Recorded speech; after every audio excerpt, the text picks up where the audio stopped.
Levy व्यवस्था 19 उसकी 9 से 18 आयत, नीति वचन 18 उसकी 8 आयत, नीति वचन 11 उसकी 13 आयत, याकूब 3 उसकी 5 से 10 आयत।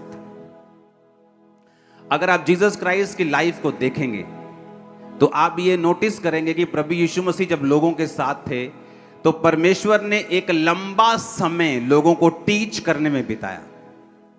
अगर आप पहाड़ी उपदेश परमेश्वर का देखेंगे तो बाइबल कहती परमेश्वर ने कहा था ये लोग 3 दिन से मेरे साथ हैं, और 3 दिन में परमेश्वर ने एक हीलिंग सर्विस की और 3 दिन परमेश्वर उनको वचन सिखाता गया।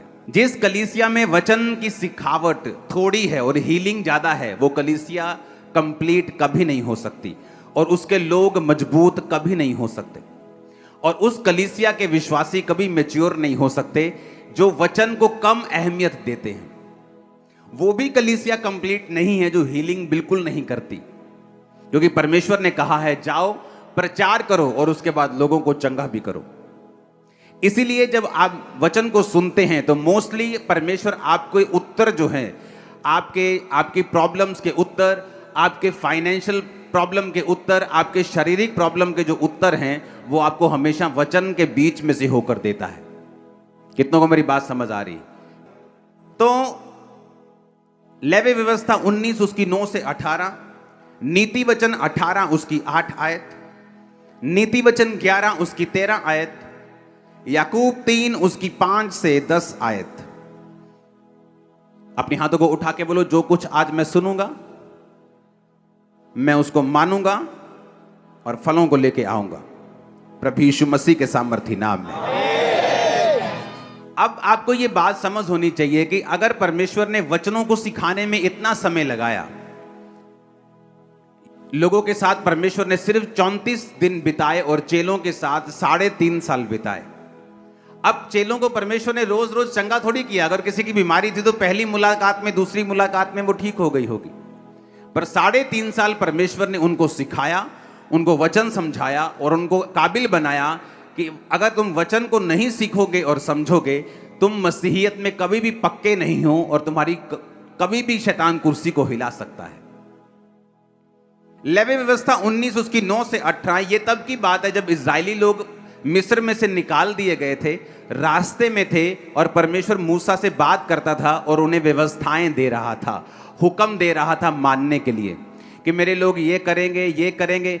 कोई हुक्म अब तक नहीं दिया गया था, इसलिए परमेश्वर ने व्यवस्था उनको दी, हुक्म दिए कि तुम परिवार में कैसे चलोगे, समाज में कैसे चलोगे, लोगों में कैसे चलोगे, फाइनेंस में कैसे चलोगे, चोरी हो जाए तो क्या करोगे, कोई मार दे तो क्या करोगे। तो सारे नियम कानून जो था परमेश्वर उसे बना रहा था। तो बाइबल एक चीज कहती है, बाइबल कहती है कि कुछ पाप ऐसे हैं जिनका फल मौत है, कुछ पाप ऐसे हैं जिनका फल मौत नहीं है। पाप तो पाप ही है और वो आपकी लाइफ को घटाता ही है, लेकिन वचन कहता है कुछ पाप ऐसे हैं जिनका फल मृत्यु है, कुछ पाप ऐसे भी हैं जिनका फल मौत नहीं है। वो आपको स्वर्ग जाने से नहीं रोकते, लेकिन इस धरती की जो ब्लेसिंग्स हैं, जो परफेक्शन है, जो परमेश्वर आपको लाइफ देना चाहता है, वो उससे रोकते हैं आपको। उसमें लिखा, जब तुम अपने देश के खेत काटो तब अपने खेत के कोने कोने तक पूरा ना काटना और काटे हुए खेत की गिरी हुई बालों को ना चुनना। परमेश्वर एक आम हुक्म दे रहा है। परमेश्वर कह रहा है कि जब तुम अपने देश के खेत काटने के लिए जाना ना, फसल काटना, तो नुकरे मत काट लेना, कुछ कुछ खेत छोड़ देना। किसके लिए? आगे लिखा हुआ है, अपने दाख की बारी का दाना दाना ना तोड़ लेना, अपनी दाख की बारी के झड़े हुए अंगूरों को ना बटोरना, उन्हें दीन और परदेसी लोगों के लिए छोड़ देना। मैं तुम्हारा परमेश्वर यहोवा हूं। परमेश्वर ने हुक्म दिया कि अगर तुम्हारे दाख की बारी, अंगूरों की बेलें हैं तुम्हारी, तो सारे अंगूर जब पक जाएं तो तोड़ मत लेना, कुछ कुछ दाने छोड़ देना गरीब लोगों के लिए, परदेसियों के लिए, कि जब वो आए कटनी के दिनों में तो अब थोड़े थोड़े दाख जो लगी है उसको तोड़ें और अपने घर चले जाएं। ये एक ऐसा हुक्म था, अगर कोई ना माने तो उसे मौत की सजा नहीं थी। परमेश्वर ने कहा था जो कोई माता और पिता को श्राप दे उसे मार देना, जो कोई जादू और टोना करने वाली के पास जाए उसे मार देना, जो कि ईश्वर निंदा करे उसे मार देना, जो कोई मूर्तियों को पूजे उसे, ऐसा लिखा था पुराने नियम में। पर ये ऐसे हुक्म है जहां परमेश्वर ने ये नहीं कहा कि अगर कोई खेत पूरी तरह से ना काटे तो उसे मार देना। ये ऐसे हुक्म थे जिन्हें तोड़ना पाप तो था ही, लेकिन ऐसा पाप नहीं था कि वो पाप मृत्यु का कारण बने। तो मैं आपको आज सिखाऊंगा कि जो पाप मैंने आपको सिखा रहा हूं, जैसे पौलुस ने कहा कि अगर तुम पर स्त्री गमन हो, अगर तुम व्यभिचारी हो, मूर्ति पूजक हो, तो तुम परमेश्वर के राज्य में प्रवेश कर ही नहीं सकते। ये है पाप जो मृत्यु पैदा करते हैं। और ये हुक्म जो परमेश्वर ने दिए कि परमेश्वर ने कहा भाई सब तुम्हारे खेत हैं 10 एकड़ हैं तो उनकी नुकरे छोड़ देना, ताकि जो दीनहीन परदेसी लोग हैं वहां पे आए और नुकरे को इकट्ठा कर लें, अपने घर का राशन पानी थोड़ा सा उनका इकट्ठा हो जाए, उनका पेट पल जाए।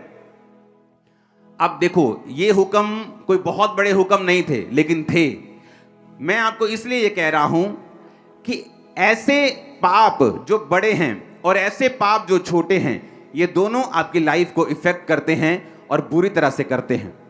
परमेश्वर का छोटे से छोटा हुक्म जो बाइबल में दिया गया है, चाहे वो टाइट देना हो, प्रेयर करना हो, माता पिता की आज्ञाओं को मानना हो, किसी के खिलाफ झूठी गवाही ना देना, कुछ भी हो, वो छोटे से छोटा हुक्म जो जीसस क्राइस्ट के मुंह से निकला, वो एक लंबा बड़ा असर आपकी लाइफ के अंदर पैदा कर सकता है।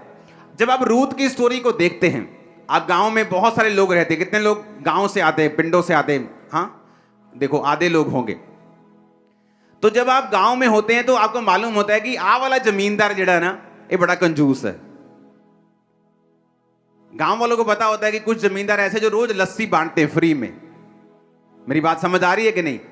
उनके घरों से लोग रोज लस्सी लेने के लिए जाते हैं फ्री में। कुछ जमींदार होते हैं जो बड़े टाइट होते हैं, जो बड़े कंजूस होते हैं। तो लोगों को मालूम होता है कि मेरे जो गांव का जमींदार है वो कैसा है, लैंडलॉर्ड कैसा है।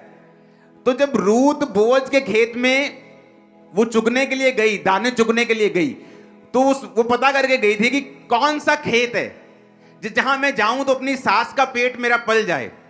क्योंकि मजदूर से पूछता है कि भाई साहब काम कहां अच्छा मिलेगा, ये वाला मालिक अच्छा है, मजदूरी रोकता तो नहीं है, ये वाली दुकान अच्छी है, मजदूरी रोकती तो नहीं है, ये वाली कंपनी अच्छी है ना, मजदूरी खाती तो नहीं है। तो मजदूर का भाई होता है एक तरह से। तो वो बोअज के खेत में क्यों गई? क्योंकि बोअज बाइबल कहती है परमेश्वर के हुक्मों को मानने वाला व्यक्ति था। उसे मालूम था कि जब वो खेत काटेगा तो खेत की नुक्करें नहीं काटेगा।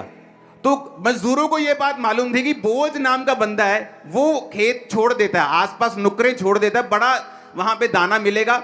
और परमेश्वर ने यह भी कहा था कि जब तुम फसल इकट्ठी करते हो ना, जो गिर जाए तुम्हारे इकट्ठी करते करते जमीन पे, उसे चुगना मत, वो भी दीनहीन और परदेशियों के लिए छोड़ देना।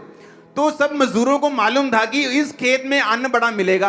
तो रूथ इसी पूछाहट में, क्योंकि वो जानती नहीं थी उस इलाके को, तो सडनली उसको सपना तो आया नहीं होगा ना, वो इस इलाके को जानते, तो लोगों से उसने पूछा होगा।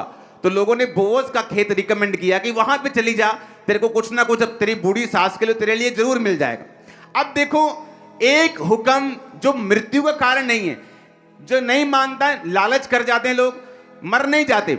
लेकिन अगर बोअज ने सारे खेत को काट लिया होता और उसकी आदत होती कि वो सारे खेत काट लेता है, कुछ छोड़ता नहीं है, मैं आपको दावा करता हूं रूथ जैसी एक अच्छी औरत, एक काबिल औरत, एक विश्वासी औरत उसकी लाइफ में कभी भी एंटर ना कर पाती। कितने मेरी बात को समझ रहे हैं? एक छोटा सा हुक्म, एक स्मॉल सा हुक्म, किस तरह से देखो उसकी लाइफ में पैसा था। वो बोअज अमीर था, लैंडलॉर्ड था, पैसे थी, बरकत थी, नौकर चाकर थे, सब कुछ था, लेकिन मैरिज नहीं थी।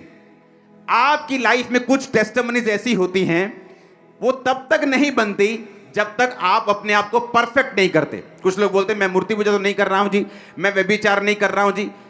अब ये बात नहीं है। कई बार परमेश्वर आपको आपकी लाइफ की बड़ी टेस्टिमनी देने से पहले वो चाहता है आप छोटे छोटे गुनाह भी जो करते हैं उसको ना करें, परफेक्ट लाइफ रखें, ताकि परमेश्वर आपको वो लाइफ दे सके जो आपको देने के लिए, जिसके लिए आपको बुलाया गया है, जिसके लिए परमेश्वर ने आपको अपने पास बुलाया है।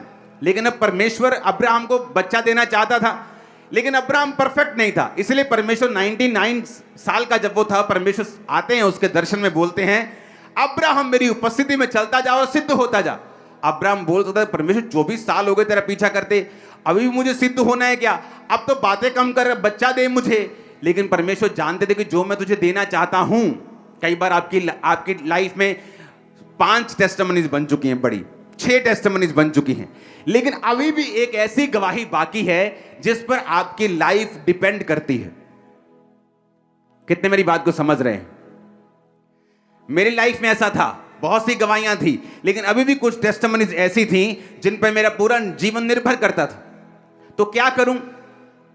खींच आती थी, खिजाहट आती थी, गुस्सा आता था, प्रभु के ऊपर निकालता था, प्रेयर बंद कर देता था, ड्रामे चलते थे, कोई फायदा नहीं होता था। फिर से दोबारा उसी प्रेजेंस में आना पड़ता था, कुड़कुड़ाकर अपनी ब्लेसिंग को मैं लेट करता था। तो परमेश्वर ने मुझे सिखाया कि मुझे परफेक्ट होना पड़ेगा, मुझे सीधा चलना पड़ेगा, मुझे धीरज रखना पड़ेगा, मुझे आत्मा के फलों को बनाना पड़ेगा, मुझे छोटे हुक्मों से लेकर बड़े हुक्मों को मानना पड़ेगा, ताकि वो आशीष मेरी लाइफ में जब आए तो वो कंप्लीट हो जाए। कितने मेरी बात को समझ रहे हैं? अब देखो, है छोटा सा हुक्म, परमेश्वर ने ऐसे ही बोला मूसा को कि जब दाख इकट्ठी करना तो सब इकट्ठी मत कर लेना, जब खेत काटना सारे मत काट लेना। अब एक धर्मी बंदा जो प्रभु से प्यार करता है, मैं आपको दावा करता हूं, वो छोटी आज्ञा हो बड़ी आज्ञा हो, वो उस आज्ञा को कभी भी तोड़ता नहीं, कभी भी नहीं ब्रेक करता उस आज्ञा को, कभी भी तोड़ता नहीं, छोटी हो चाहे बड़ी हो। लेकिन जो नॉन सेंसिटिव अनसेंसिटिव लोग होते हैं, जिनको सेंस नहीं होती, जो आत्मिक डफर होते हैं, उनको मतलब नहीं है, वो छोड़ दे, कोई नहीं परमेश्वर साडे नाल ही है, वो कोई नहीं, चिंता नहीं करनी, और अब माफ करने वाला परमेश्वर, वो है माफ करने वाला।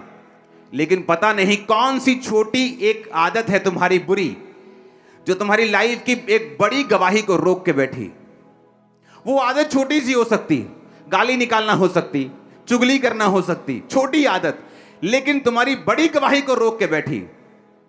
मैं आपको बता रहा हूं, परमेश्वर कई बार आपकी लाइफ की बड़ी गवाहियां छोटे हुक्मों के पूरा होने के साथ जोड़ के रखता है, ताकि आपको यह बात समझ जरूर आए कि जिस तरह बड़े हुक्मों को मानना जरूरी है, छोटे हुक्मों को मानना भी उतना ही जरूरी है, क्योंकि आपकी कई लाइफ की बड़ी गवाहियां उन हुक्मों के साथ जुड़ी हुई होती हैं। कितने इन बातों को समझ रहे हैं? बोझ छोटे हुक्मों को मानता था, उसी वजह से उसे थोड़ी मालूम था, वो तो मानता था। जो टाइट देने वाले लोग हैं वो लालची थोड़ी हैं कि मुझे परमेश्वर 100 गुना देगा। ये कोई बिजनेस कर रहे हो क्या तुम? ये कोई परमेश्वर के साथ तुम्हारा बिजनेस चल रहा है कि तुम 100 दोगे तो वो तुम्हें 100 गुना करके 10,000 वापिस करेगा? नहीं, जो खुदा से प्यार करने वाले लोग हैं, आउट ऑफ लव, प्रेम के कारण, खुदा से प्यार के कारण, वो छोटे और बड़े सब प्रकार के हुक्मों को मानते हैं। और परमेश्वर का वचन पूरा होता है, तूने जो मुझसे प्यार किया है इसलिए मैं तुझको छुड़ाऊंगा। वो आपको छुड़ाने जा रहा है चर्च, आपके परिवार को बड़ी रीति के साथ छुड़ाने जा रहा है। आमीन ऊंचा चाहिए। अब देखो आगे क्या लिखा 11 आयत में, तुम चोरी ना करना, एक दूसरे से कपट ना करना और झूठ ना बोलना। आज्ञाएं हैं, लोग तोड़ते हैं, छोटी छोटी बात पे झूठ बोलते हैं। हाँ किथे आ गया तू?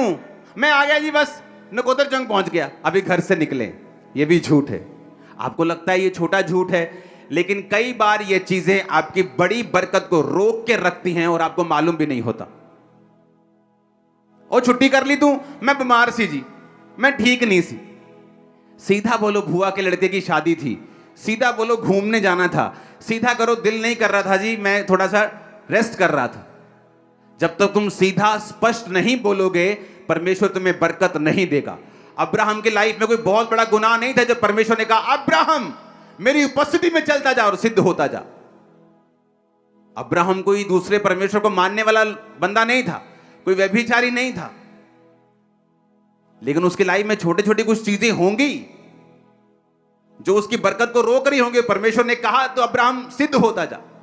अगर मैं आपको बोलूं कि भाई अपनी कमियों को छोड़ दे, तो आप नहीं बोलेंगे अगर आप वचन को समझते हैं कि कौन सी कमी।